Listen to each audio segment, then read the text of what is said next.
नमस्कार, आप देख रहे हैं इंडिया स्पीक्स लाउडली। मैं आशु धारीवाल। आज की खास रिपोर्ट में बताने वाली हूँ आपको कि कैसे देश में बेटियों की इज्जत पर राजनीति हो रही है।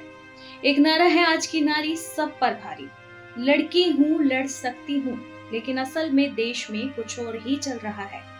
कोलकाता, कन्नौज दो बड़े नाम सुर्खियों में हैं क्योंकि वहाँ जघन्य अपराध हुआ है।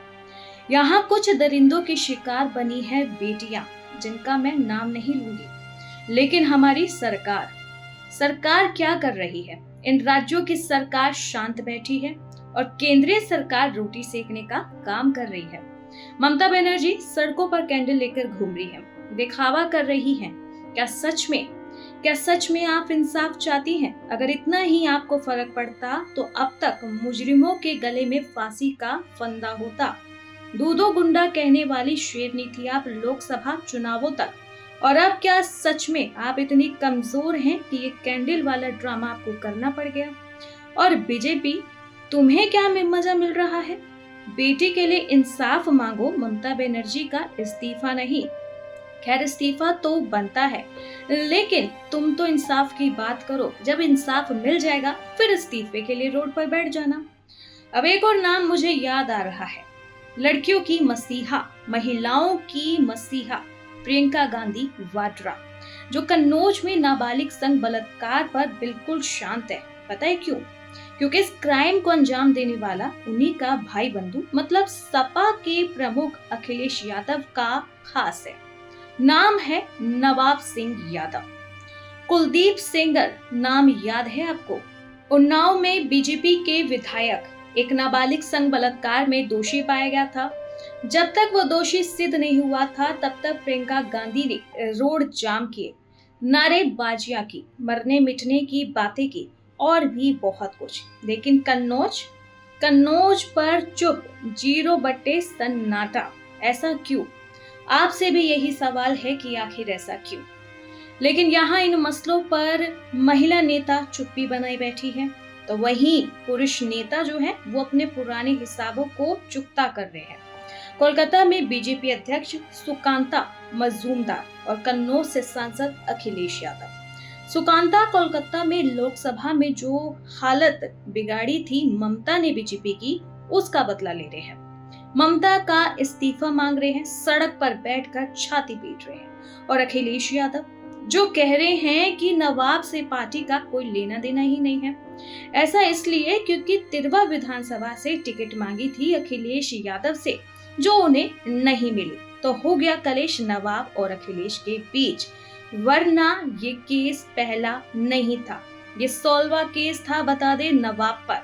16वां यानी 1660।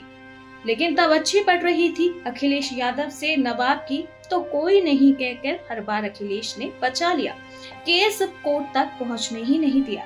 लेकिन इस बार जब रिश्तों में खटास थी तो कार्यवाही हो गई। अब एक सपा नेता सामने आती है जिनका नाम है जूही सिंह।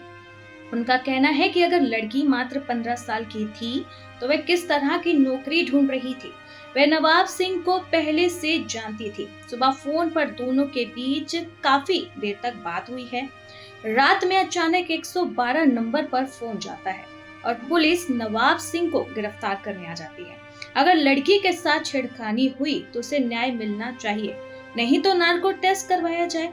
न्याय सबके साथ करना होगा, न्याय सबके साथ करना होगा। मैं तो समझ गई इस बात का मतलब, लेकिन आप समझिए नहीं, ये कमेंट में बता देना। तो ले देकर ये संघर्ष जो पूरे देश की सड़कों पर हो रहा है डॉक्टर डी के लिए, और कन्नौज में नाबालिग और उसकी भुआ लड़ रही है कानून से कि नवाब को बख्शा ना जाए। ये सिर्फ आपकी लड़ाई है, इसमें सरकार सिर्फ अपनी रोटी सेकने का काम कर रही है। आखिर कब तक इन दरिंदों की बलि चढ़ेंगी बेटियां और मूक सरकारें सेकेंगी रोटियां? कोलकाता की घटना जो निर्भया जितनी ही जघन्य है, लेकिन हम इसे निर्भया पार्ट 2, 3, 4, 5 नहीं कहेंगे, क्योंकि ऐसे सैकड़ों केस हो गए हैं और कानून भी चुप रहा है, कहीं कोई कार्यवाही नहीं हुई है। नेशनल जुडिशियल डाटा ग्रिड के मुताबिक देश की अलग अलग अदालतों में 4,40,000 केस अभी भी पेंडिंग है। इनमें से 45% केस में या तो वकील ही पेश नहीं होता या अपराधी जमानत लेकर फरार हो जाता है। पिछले 10 सालों में सुप्रीम कोर्ट ने कई बार कहा है कि महिलाओं की इन केसेस को 6 महीनों में निपटाओ, लेकिन कोई फायदा नहीं है। साल 2023 में सुप्रीम कोर्ट ने कहा था कि ट्रायल कोर्ट को 2-3 महीने में ऐसे केसों को निपटा देना चाहिए। 2018 में भी बॉम्बे हाई कोर्ट ने कहा था कि 6 महीने में अदालतें इन मामलों को निपटाए। 2019 की भी बात कर लेते हैं। सुप्रीम कोर्ट ने कहा था कि अदालतें ऐसे केसों में ज्यादा लंबी तारीखें देने से बचे।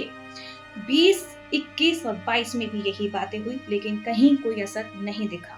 अब आप ही बताइए, ऐसे समाज में जहां ना सिस्टम महिलाओं के साथ है, कानून साथ तो है, लेकिन रफ्तार बहुत ज्यादा धीमी है।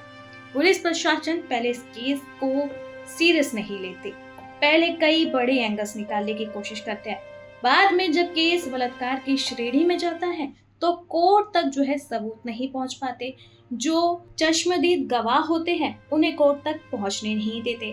केस इतना लंबा खिंच जाता है कि उस पर स्टे लग जाता है और अपराधी आराम से बाहर घूमते हैं। और ऐसी बेटी जिसने अपने ऊपर शोषण लिया, जिसने अपनी इज्जत गंवाई, उस लड़की को तो सफर करना पड़ता है, उसका परिवार भी करता है। क्या यही हमारी असली आजादी है? 15 अगस्त का जश्न तो खूब मनाया। रेड फोर्ट पे पीएम मोदी ने महिलाओं के लिए बड़े बड़े वादे किए हैं अपने 98 मिनट की स्पीच में, लेकिन क्या सच में यही आजादी है हमारी? अभी भी महिलाओं की आजादी होनी बाकी है, क्योंकि अभी ऐसे बहुत से मुद्दे हैं जो सरकार की नजरों से दूर है। ये मुद्दे तब नजर में आते हैं जब कोई बड़ा हादसा हो जाता है देश की बेटी के साथ, और फिर सरकार को लगता है कि अब विपक्ष पर निशाना साधा जाए। बेटी का इंसाफ तो देखा जाएगा बाद में, लेकिन पहले मैं अपनी राजनीति वाली रोटी जरूर सेक लूं। तो ये हालात बन गया है हमारे देश में, जहां पर अब बेटी को खुद ही लड़ना होगा। लड़की हूँ, लड़ सकती हूँ नारा देकर राजनेता दूर हो जाएंगे आपसे, लेकिन इन नारों को आपको अपनी जिंदगी में बिठाना होगा और लड़ना भी पड़ेगा।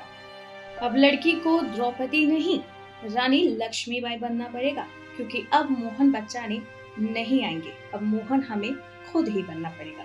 आपको ये रिपोर्ट कैसी लगी कमेंट करके जरूर बताना। बाकी ऐसे ही देश और दुनिया की तमाम बड़ी खबरों के लिए आप देखते रहें इंडिया स्पीक्स लाउडली।